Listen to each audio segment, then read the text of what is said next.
Yo, yo, yo, it's Crispy in the house, man. That's not my new intro. That's not it. I go on vacation for 2 days, and I forget my intro, guys. Yo, yo, yo, it's Crispy in the house. That's not too bad. It might be a little cringe. Yo, what's going on, guys? Crispy Flakes here. Welcome to Extra Crispy.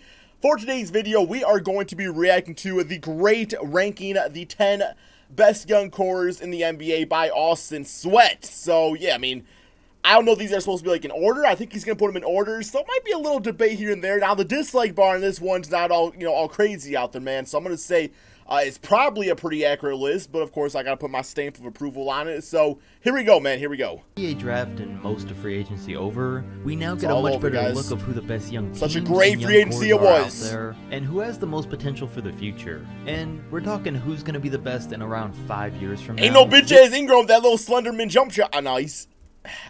I don't know, man. Ingram's interesting. He's interesting.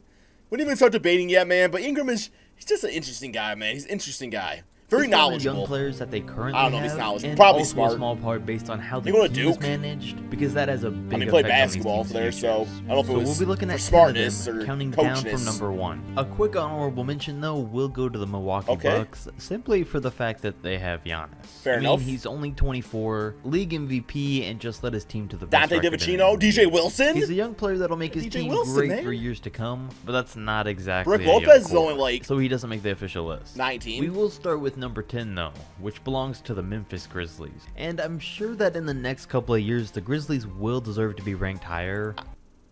Young core, Ja Morant, Jaren Jackson. Who else? Dylan Brooks is okay. I like Dylan Brooks, actually, personally. But right now, the rebuild really just started. And I gotta say, they're already off to a great start. They got Jaren Jackson Jr. last year through the draft, Ja Morant this year, and guys like Grayson Allen, Josh Jackson, and a trade asset in Andre Iguodala. Dylan Brooks mentioned, man. Dylan Brooks is the GOAT, bro. Also mention that they have Jonas Valanciunas too, but he's already 27, so he's not really part of their young core. But with all of that, I'm 27, make me feel old. I feel old now. This team already has a great young core. Damn, dude. Number 9, the Suns. The Phoenix Suns barely rank in at number 9 because while they have 2 superstar caliber players in DeAndre Ayton and Devin Booker that are both under the age of 23, they're still the Suns, who have shown some of the worst management in the NBA in recent years, which is why they've had a losing record 7 out of the past 9 seasons, dating back to 2010 when they still had Steve Nash. The Suns also still have guys like Mikal Bridges, Kelly Oubre, Dario Saric, and Cam Johnson, but at the rate things are going, Booker and Ayton might request trades before they ever get a chance to become a good team. That's a good point. Then there's the Chicago Bulls, who were having a tough time recovering ever since they lost Derrick Rose. Detroit Pistons, Derrick Rose. Recently they put together a great young core group of guys. This past season they finished with a terrible 22-60 record, but that was because they faced a lot of injuries, and the roster was constantly changing. For this season, though, they've done a great job of building up their team. The current starting 5 is going to be Kobe White, Zach LaVine, is Kobe gonna start? Porter Jr., Lauri Markkanen, and Wendell Carter Jr. Wendell Carter. Who else they got? They got Thaddeus Young on the team. I don't know if I've heard rumors that Kobe might start at the bench, but I would start Kobe White, and then Thaddeus Young getting that money, he's probably gonna want to be a starter now. So. Yeah, because he's got Otto Porter at 3. Kobe White hasn't played a game yet, but has star potential. Zach LaVine was brought in the Jimmy Butler trade, and can be an all-star as soon as he can lead this Bulls team to a winning record. Otto Porter Jr. came from the Wizards trade for Jabari Parker, and what turned out to be a steal, because Porter was great for them in the 15 games that he played, and really showed that he can be a top-tier 3 and D player. Plus, he made Zach LaVine better, because while Zach averaged 23, 4, and 4 on the season, he put up 27, 5, and 6 on 52% shooting and 49% from 3 in the 15 games after Otto was traded there. And then Lauri Markkanen also came through that Jimmy Butler trade and definitely has all-star potential. Then there's Wendell Carter, who did have a disappointing rookie season. He had injuries. Come up huge down only the because line. of injuries. And then they also have a guy like Walt Lemon Jr., who could be a good small surprise for them next season. D-Rose 2.0. And not even to mention that all of these guys are 26 and under.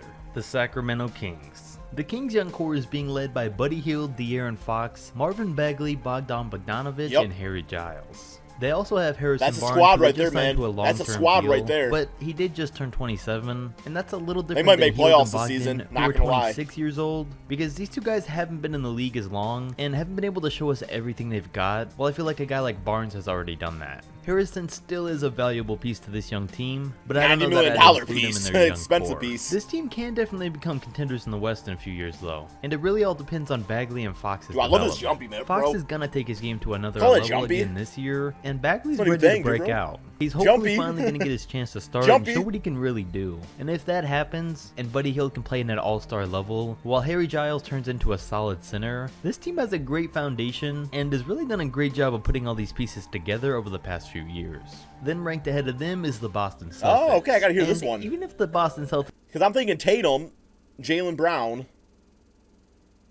I like Carson Edwards. I think Carson Edwards is actually going to start in the future for some NBA team. I like Carson Edwards a lot. Had nobody I think he's got star potential, bro. Not going to lie, man. Still make the list for a team with one of the brightest futures because their front office is so good at keeping them relevant. But we don't have to worry about if they had nobody because they still do have one of the best young cores in the league in Jaylen Brown and Jason Tatum. Now this team would have definitely been ranked higher, but they lost Kyrie Irving and a young Terry Rozier. So now their core is Tatum, Brown, Marcus Smart, Kyrie's their like 26, 27 from this year, and Taco Fall, who's really looked solid and become a fan favorite in Summer League so far. And if he keeps things up like this, the Boston Celtics could have a future star on their hands. But I don't know about that one, Chief. I mean, Taco Fall, I agree, he's a fan favorite. I feel like he's a bit gimmicky.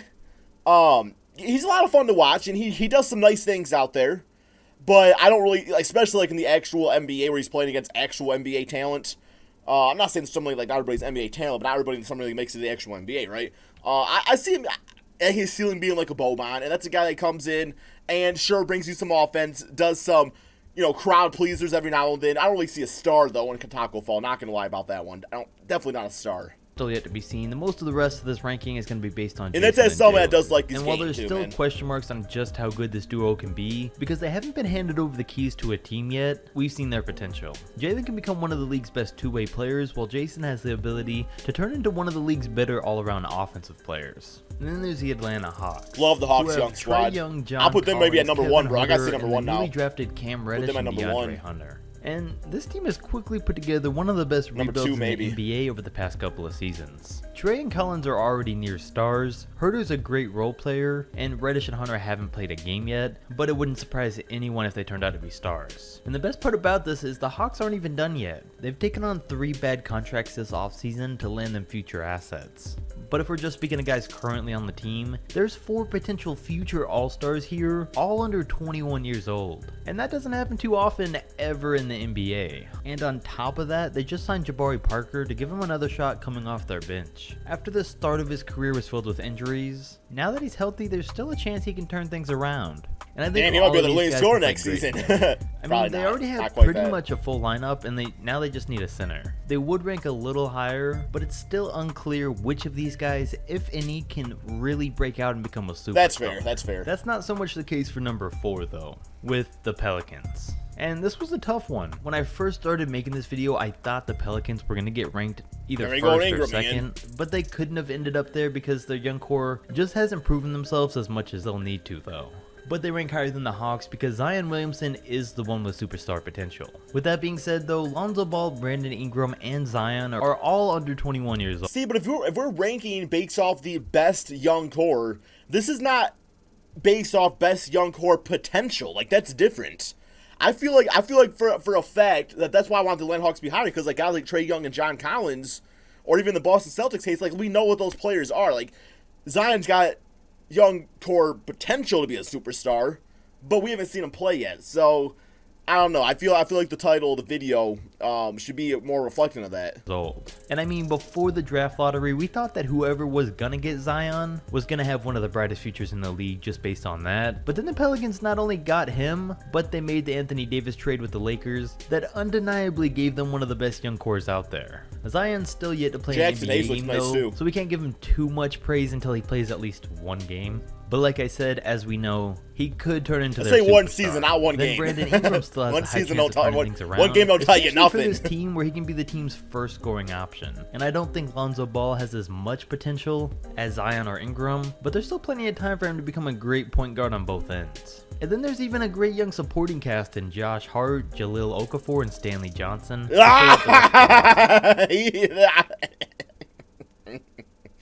Okay, I know this video. This dude actually is on. Ooh, baby. I just remember somebody sent me a video on Twitter of Stanley Johnson getting mistaken for Patrick McCaw. It was so funny.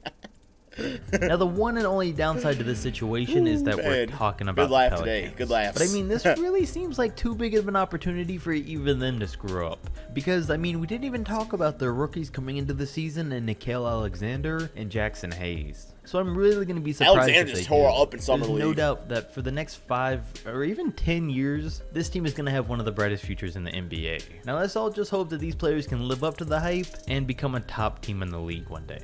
Number 3 goes to the Dallas Mavericks, who didn't do a good job of filling out their roster this postseason, but they did convince Kristaps to stay and team up with Luka Doncic, which gives them hope for the future. And I think both of these guys really do have MVP potential down the line. As a rookie, Dallas Mavericks this year is going to be a chemistry season. It's going to be Luka and Kristaps figuring things out, and I think after this season is kind of where you want to operate, because a lot of veterans don't want to play on a team with an unproven big guy in Kristaps because of his injury. I'm not saying he's not proven prior to that, but, you know, post-injury.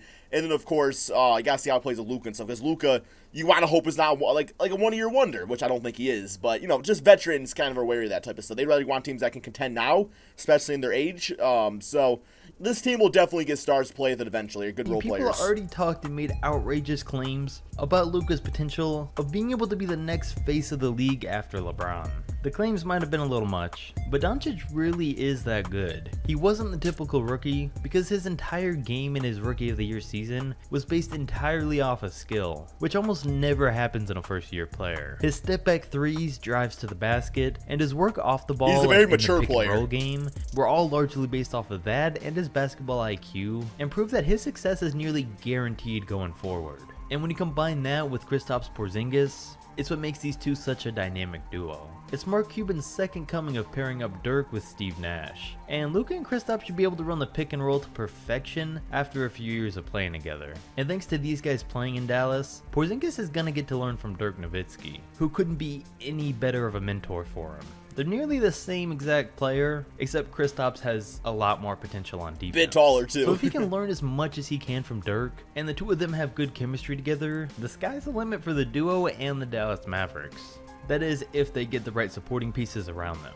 And then we go over to the number 2 spot that belongs to the 76ers. Oh, yeah, okay, yeah. Good point. I forget, Ben Simmons, Joel Embiid, they're not even old at all, so okay, I agree with this one. It's really weird to put one of the best teams in the league as having one of the brightest futures in the NBA. They got it, though. Even though Philly's Love young that core team. is Love really that only starting Ben five. Simmons and Joel Embiid, they're only 22 and 24. Embiid already has Josh MVP Richardson. potential, and Simmons not is old. already an all-star. And contrary to popular belief, I do believe that he'll eventually develop a jump shot. I mean, there's no way possible that this man just chooses not to and never shoots for his entire I think he career. does. I think he's a troll. But if he can do that and he develops properly, Simmons could also have MVP potential. Plus, with how good their management has been recently at signing and trading for free agents, it brings a lot of hope for the future. But a big part of that is going to rely on the matter of if Joel Embiid can stay healthy throughout his entire career. Then number 1 was an easy decision with the Denver Nuggets. Because Jokic, of all Murray, the young talent that they have. Michael Porter. They got Jamal already winning Murray, now. who's only 21, Nikola Jokic, who's 23 and is a possible MVP in the next couple of years,